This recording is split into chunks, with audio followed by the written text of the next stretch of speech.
जो ब्रज भाव है इसमें हम लोग श्री कृष्ण का प्राकट्य नहीं मनाते हैं, हम लोग श्री कृष्ण का जन्मोत्सव मनाते हैं।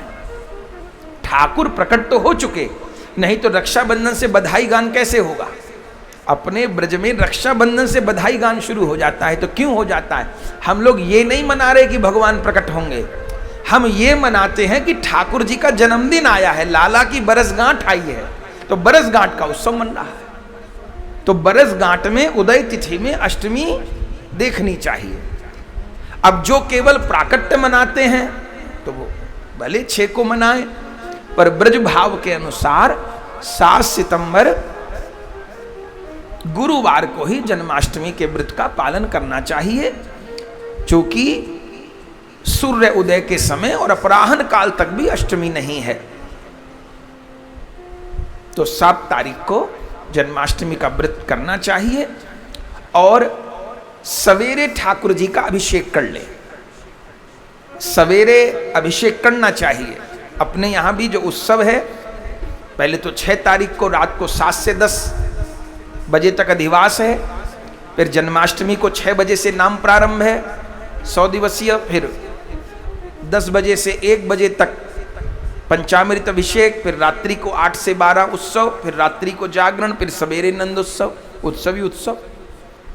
तो सवेरे जो अभिषेक होता, आप राधा रमण जी में जाइएगा, कब अभिषेक होता है जन्माष्टमी को बताइए? सवेरे 9 बजे राधा रमण जी दर्शन करिए, 9 बजे अभिषेक होगा।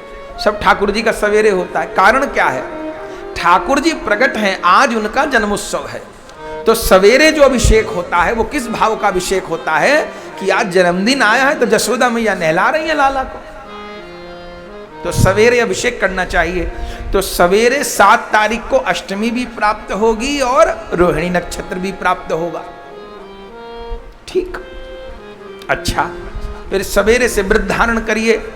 रात्रि को 12 बजे, फिर रात्रि को 12 बजे अगर शालिग्राम जी की सेवा है मंदिर में, तो शालिग्राम जी का अभिषेक रात को करना चाहिए। तो रात को 12 बजे अभिषेक का क्या अर्थ है? अब प्रकट काल का अभिषेक है, क्योंकि दोनों लीला नित्य हैं। ठाकुर जी प्रकट हो गए तो जन्मदिन आया, इसलिए सवेरे अभिषेक किए, रात को 12 बजे प्रकट काल आ गया, इसलिए अभिषेक किए। पर उस समय ठाकुर जी के श्रृंगार बड़े नहीं होते। वैष्णवों में जन्माष्टमी के सवेरे प्रभु जो श्रृंगार धारण करते हैं वो अगले दिन 9वीं तक रहता है। अष्टमी की रात को शयन भी नहीं होता, अष्टमी की रात को शयन नहीं, इसलिए हम लोग भी जागरण करते हैं, जागते हैं, कीर्तन करते हैं।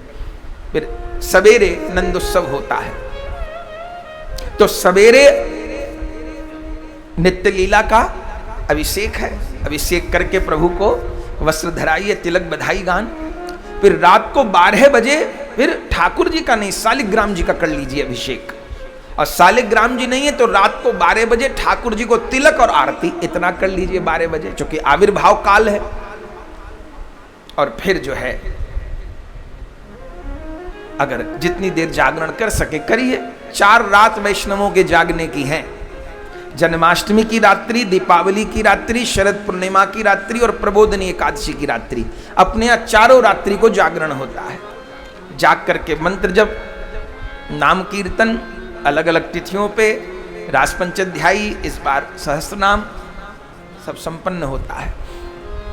तो जितना जाग सके। फिर सवेरे नंदोत्सव, रात को भी बधाई गान होता है। बधाई तो नित्य ही है। रक्षाबंधन से बधाई गान प्रारंभ हो जाता है ब्रज में 8 दिन पहले से, और पूरे भादों बधाई गान होगा, क्यों ना हो। तो 7 तारीख को ही व्रत को धारण करना चाहिए। इसी में वैष्णवों का मत समाहित है।